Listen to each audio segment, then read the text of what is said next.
It's still early, it's only a half hour, and God knows I put the news out long enough on my Twitter feed, so there have to be people who show up for this damn thing. Hopefully, yeah. I want to drive all the way up here to see it by myself.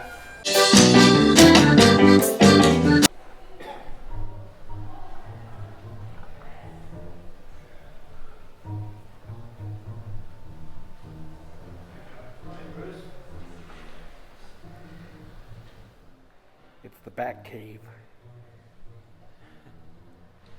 This theater has become the Bat Cave. Oh God, you know what that means? I'm Batman. I don't want to be the Batman. The Batman always gets the crap kicked out of him. Yeah, he's got the armor and everything, but still. Plus the raspy voice. You can't do the raspy voice for hours and not have it mess up your throat. That is true. Half his operating budget must go for tea and honey alone. I guess we're the theater. Yeah. We just get to see our own movies. Until today. Nice. I've been plugging it for weeks on my Twitter feed. No, I meant The theater or the museum or Yeah. whatever. I say if we only get 5 or 6 people, we just go ahead and mug them for the expenses. Are you filming me right now? Yes, I am. you can watch me put my lotion on. It's sexy. Puts the lotion on its skin. Actually gets that lotion. And this is what filmmakers talk about, why they wait for an audience to arrive at a film screening. So I'm good. So for the 2 of you that are here, because the rest of us are actually, we came up from Klamath and Ashland, Medford area. You're going to see about 13 films tonight. It's a little over an hour and a half program, so about an average 10 minutes. They vary. I think the longest one is 14, 15 minutes. Actually, I'm surprised David's not here yet, to be honest with you. We'll do a little Q&A afterwards. Basically, we're a local regional festival, at least right now. We expand a little bit each year. But the films you're going to see are all Southern Oregon, Northern California. These are all shorts. This year we did actually open the features. We had a multi-day event this year. We actually did have 4 submissions from Portland this year. Unfortunately, that was out of our eligible region, but we're always looking to expand, and we're looking at some way to include Portland filmmakers next year. So I don't want to take up the time. I know you got a screening afterward. We want some time for Q&A, so I'll let you guys get right to it. Jump right in. Thank you. All right, well, Thanks, thank you guys. so much, guys, for being here.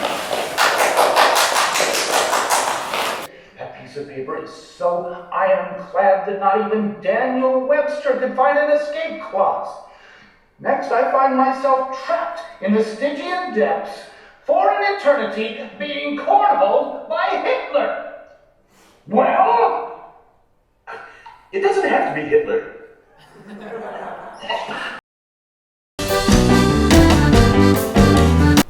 Well, where do you guys actually find your inspiration?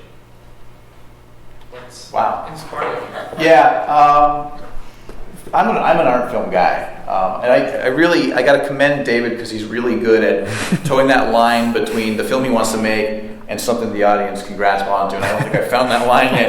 But Kubrick, Aronofsky, getting into some Tarkovsky lately, Terrence Malick, Michael Mann is actually a little bit more mainstream than that. Yeah. But I'm definitely an art film guy. Those are my influences, and that's the sort of thing that drives me. I'm big on philosophy, the spiritual aspect and whatnot. So, pass this one instead, Jay.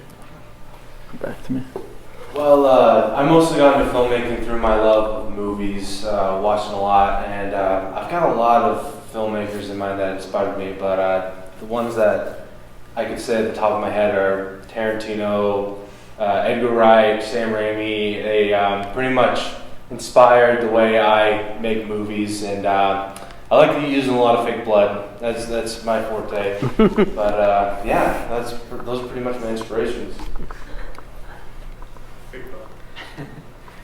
A lot of those same filmmakers. I was probably just left at home watching too much TV as a kid, and so I'll trying to escape again back on to screen. So, yeah.